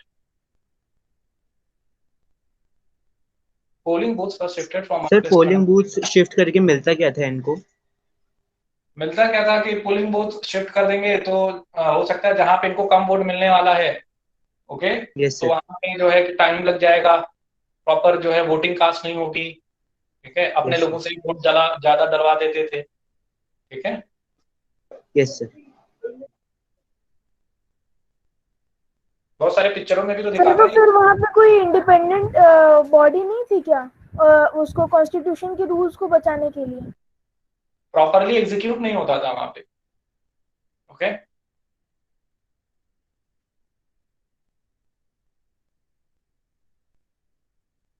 Sir ये भी जो वन पार्टी सिस्टम है उसमें आएगा ना? नहीं, ये दिख रहा है यहाँ पे डेमोक्रेसी, बट यहाँ पे वन पार्टी चल रही है। नाम तो डेमोक्रेसी का है ना, but one party he manage कर रही है। अब ये हो सकता है पूरी तरीके से ओपन ना हो, लोग ना जानते, बट हो यही रहा है। Yes sir. इसको सर हम लोग क्या कहेंगे, डेमोक्रेसी या one party rule? It appears like a democratic country, but in real sense one party. और सर इसको हटाया कब गया? अभी तक रूल कर रही है 20 साल तक। यहाँ पे लिखा है until 2000. Sir, what happened such in year 2000 that this system was removed? Sir, after Was 2000 there what happened? a public revolution? Yes. Was there? Your voice is not audible. Sir, Sir, someone hello, has sir. muted me. Sir. पता नहीं कौन बीच में mute कर दे रहा है। Yes, sir. Sir, I was saying that was there any public revolution so that this system was overthrew? Yes, yes. Okay, but we don't have to follow all this. Sir, excuse me. Sir, democracy जो हो रही थी, democracy दिखा रहे थे, तो इनकी dirty tricks जो दिख नहीं रही थी, इसी के कारण हम कह रहे हैं ना डेमोक्रेसी जैसा दिख रहा था, पर जो पीछे से ये डर्टी ट्रिक्स चल रहे थे, इसके कारण ये वन पार्टी रूल था। हाँ जी, यही बात है। Sir, after 2000 there is another party come to rule the China. Yes. Not China, Mexico. Yes, Mexico. चलो एक बार फिर से सुनो। मेक्सिको में इंडिपेंडेंस 1930 मिलता है। इलेक्शन एवरी 6 इयर्स पे होते हैं। 2000 तक सिर्फ एक ही पार्टी मैनेज करती थी in winning election, that was PRI, institutional revolutionary party. Opposition party थी वहां पे, बट वो जीत नहीं पाते। अब कैसे ये जीतते थे जो है election PRI? Due to dirty tricks. अब वो डर्टी ट्रिक्स क्या थे? These are the dirty tricks. पहला, government employee had to attend party meeting. जबकि पार्टी की मीटिंग है तो गवर्नमेंट एम्प्लॉय क्यों जाए, बट उनको जाना पड़ता था। टीचर्स को क्या कहते थे, वो लोग फोर्स करते थे कि पेरेंट्स को आप फोर्स करो, पार्टी के लोग डायरेक्ट करते थे टीचर्स को कि आप पेरेंट्स को फोर्स करो कि वो वोट किसके लिए करें, पीआरआई के लिए, क्योंकि जो पोलिंग बूथ्स होते हैं वो स्कूल में होते हैं। फिर third, media was biased, media भी क्या थी, बायस्ड थी, एक ही पार्टी का वर्जन वो क्या करती थी, लोगों को सुनाती थी, ऑपोजिशन पार्टी को नेग्लेक्ट करती थी।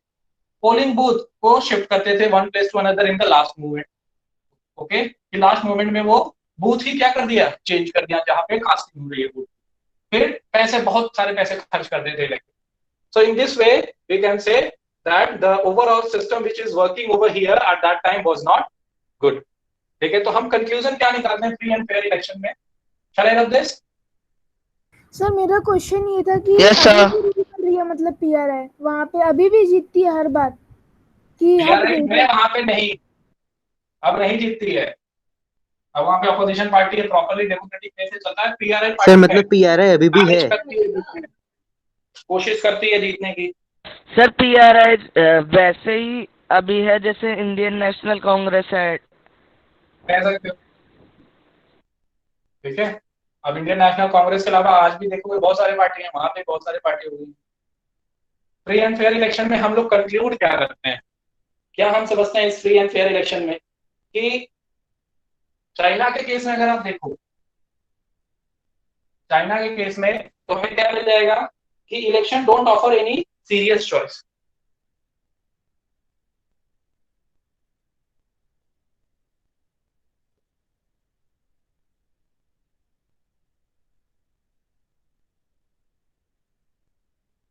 मैक्सिको के केस में क्या है, लिख लो इसको, people seem to have choice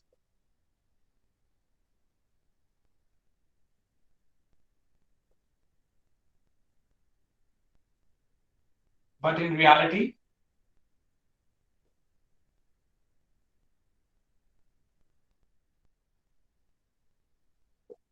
sir election के बाद क्या लिखा चाइना में?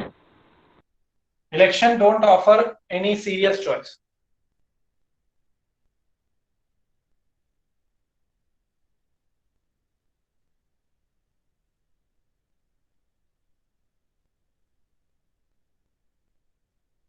ओके, तो ये कंक्लूड निकलता है चाइना और मैक्सिको के केस में। किसी को कोई डाउट है तो पूछ लो। No sir. सर मैक्सिको में चॉइस बट इनके बाद क्या लिखा है? Election don't offer any serious choice. Mexico में people seem to have choice but in reality they don't have any choice. यहाँ पे एनी भी लगा दो कोई। ओके, अब इसमें हम कंक्लूजन, दूसरा फीचर क्या हमें मिलता है यहाँ पे, what we learn over here, और what is the second feature of democracy, that a democracy must have free and fair election। A democracy must have free and fair election where those in power should have fair chance of losing। Write it down।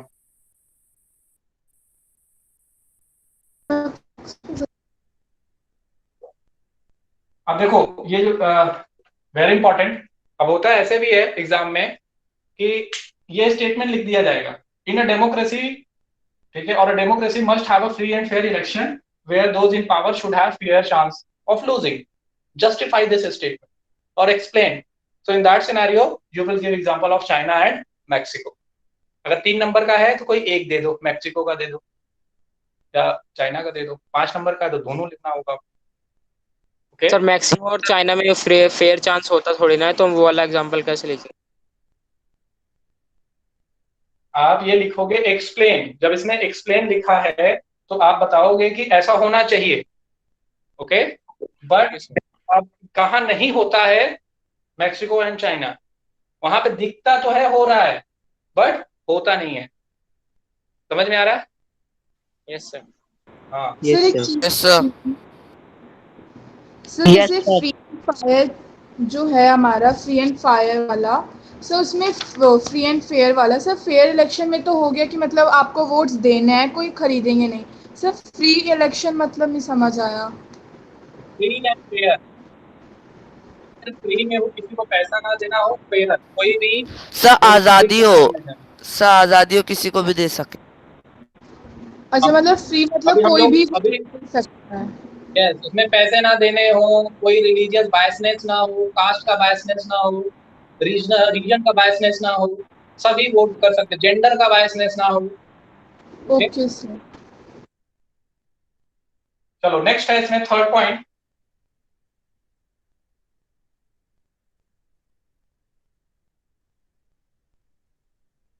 One person one vote one value. One person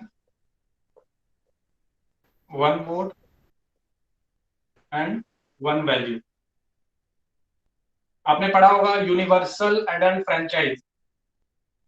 बताओ कौन सी ऐसी country है जिसने पहली बार universal adult franchise? Sir India. New Zealand. किसने कहा United. New Zealand? New Zealand किसने कहा? नाम बताइए। Sir New Zealand. किसने कहा अभी न्यूजीलैंड? नाम बताइए अपना। अरे बताओ भाई, नाम तो बताओ, क्या नाम है आपका? Sir Arnab. Arnab, very good. 1983 में न्यूजीलैंड, ओके, 1983 में पहली बार ये कहाँ आया था? न्यूजीलैंड।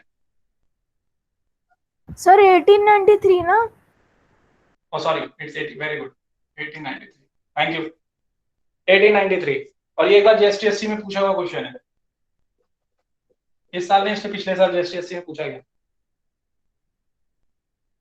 अब यहाँ पे देखोगे कि there are some countries where we don't find this universal adult franchise, जैसे कि सऊदी अरेबिया, ठीक है, women don't have right to vote, have right to vote। Second, Saudi Arabia case में women don't have right to vote। जी। Estonia के case में देखेंगे, Estonia के केस में अगर आप देखेंगे तो Russian minority find it difficult to get right to vote, ठीक है।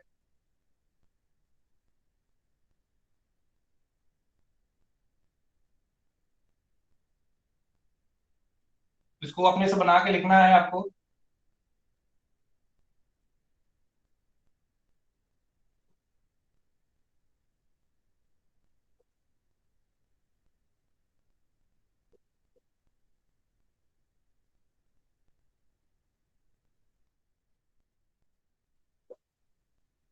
इस्टोनिया कहाँ है, कोई बता सकता है आप में से?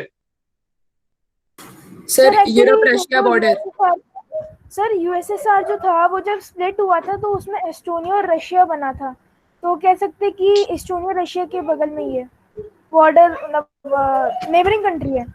ईस्टर्न यूरोप, ठीक है, ईस्टर्न यूरोप में आपको मिल जाएगा नियर बाल्टिक सी, ओके, नियर बाल्टिक सी लिख लो अगर चाहो तो, हालांकि पूछा नहीं जाएगा, फिर भी जान लो, ज्यादा डिटेल में नहीं जाना, बस इतना जानो। इस्टोनिया के बाद फिजी, ओके, फिजी के केस में देखो, वहां का इलेक्टोरल सिस्टम कुछ ऐसा था कि इंडिजीनियस फिजी इलेक्टोरल सिस्टम में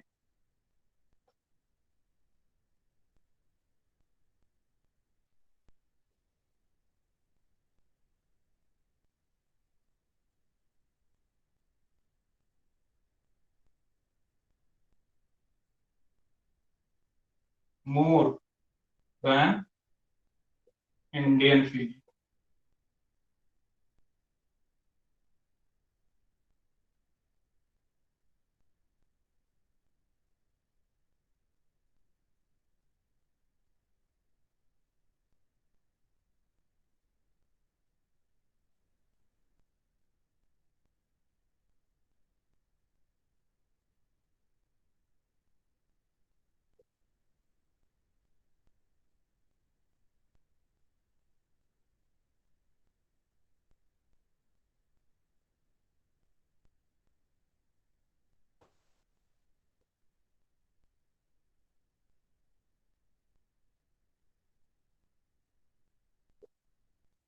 ये कंक्लूजन है, थर्ड फीचर जो हम लोगों ने यहाँ पे ऐसे शॉर्ट में लिखा था, उसको इस तरीके से लिखना होगा।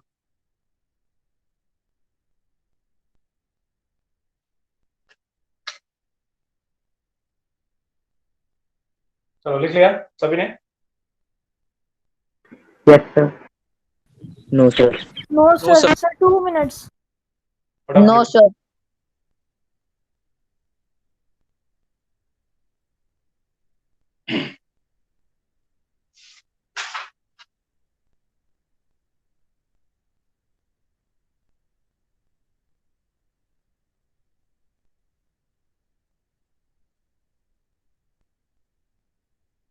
Sir, written. ओके, सभी को कर लेने दो। सर इलेक्टोरल सिस्टम के नीचे क्या लिखा है?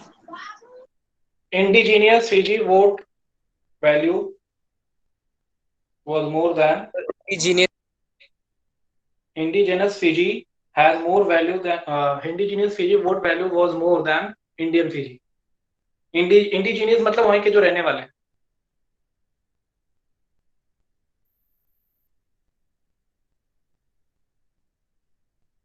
अब देखो कैसे, अब यहाँ पे universal adult franchise I think सभी को समझ में आ रहा होगा, सभी के पास वोट देने का अधिकार हो। सऊदी अरेबिया में देखते हैं तो ऐसा नहीं है। In case of Saudi Arabia, we don't find this. Women don't have right to vote. Okay, and still I think yes, still they don't have right to vote. Okay, और Estonia के case में Russian minority find it difficult to get right to vote. Minority को, Russian minority को vote देने में क्या होती है, प्रॉब्लम होती है इन इस्टोनिया। और Fiji an island in Pacific Ocean, वहां पे क्या है, इलेक्टोरल सिस्टम कुछ इस तरीके से बनाया गया है कि जो इंडियन फीजी है, इंडिजीनियस फीजी है या जो नेटिव फीजी है वहां के, ओके मेन, तो उनके वोट की वैल्यू ज्यादा मानी जाती है कंपेयर टू इंडियन फीजी, जो कि यहाँ इंडियन फीजी है गए हैं वहां पे। ओके, तो in this sense we can say that these three countries are not following the principle of democracy, that is one person one vote and one value. So if a country is claiming that it is a democratic country, then the third feature which it should follow is in a democracy each adult citizen must have one vote and each vote must have one value. इसमें कोई doubt है? कुछ समझना है इसमें? No sir. कोई doubt हो तो पूछ लो। सभी का हो गया, लिख लिया सभी ने? समझ नहीं आया सर। एस्टोनिया वाला बता दो एक बार। ये किसको समझ में नहीं आया? मोक्षिका, तुम्हें नहीं समझ में आया? मोक्षिका सर मुझे एस्टोनिया समझ नहीं आया। अभी किसी ने कहा था कि समझ में नहीं आया। मोक्षिका थी वो? यस सर, मुझे श्रुति, क्या नहीं समझ में आया? सिर्फ फिजी वाला समझ नहीं आया पूरा ही, जो आपने मतलब बताया था वो। सर मुझे एस्टोनिया का एक बार बता दो। अच्छा, अब देखो, अब सऊदी अरेबिया केस में women don't have right to vote, ये समझ में आ रहा है सभी को? Yes sir. Yes sir. Estonia के केस में जो रशियन माइनॉरिटी है, इंडिया के केस में अगर देखो तो अगर मुस्लिम माइनॉरिटी है, ओके, बुद्धिस्ट माइनॉरिटी है, जैन माइनॉरिटी है, अगर उनको वोट देने में डिफिकल्टी होती है तो कहा जाएगा कि इंडिया की डेमोक्रेटिक कंट्री नहीं है, जहाँ पे कि ये जो है फॉलो नहीं हो रहा है। ठीक है, तो सेम केस इन इस्टोनिया, वहाँ पे Russian minority find it difficult to get right to vote, उनको राइट टू वोट नहीं मिलता है। समझ में आया ये केस? रशियन की माइनॉरिटी, उनको राइट डिफिकल्ट होती थी राइट लेने में, वोट देने के लिए। हाँ, उनको राइट टू वोट नहीं मिल रहा था। Okay okay sir. फीजी के केस में वहाँ तो रहने वाले इंडिजीनियस फीजी हैं। ठीक है, दो तरह के फीजी है, एक इंडिजीनियस और एक इंडियन। इंडियन फीजी वहाँ कैसे गए? एज अ इंडेंचर्ड लेबरर, बंधुआ मजदूरी करने गए थे। ठीक है, तो वहाँ पे सर ये लोग इंडियंस थे क्या? हाँ, इंडियन फीजी। सर वहाँ पे सर वो इस पर ब्रिटिशर्स ले गए थे शुगरकेन प्लांटेशन के लिए। ले गए थे क्या?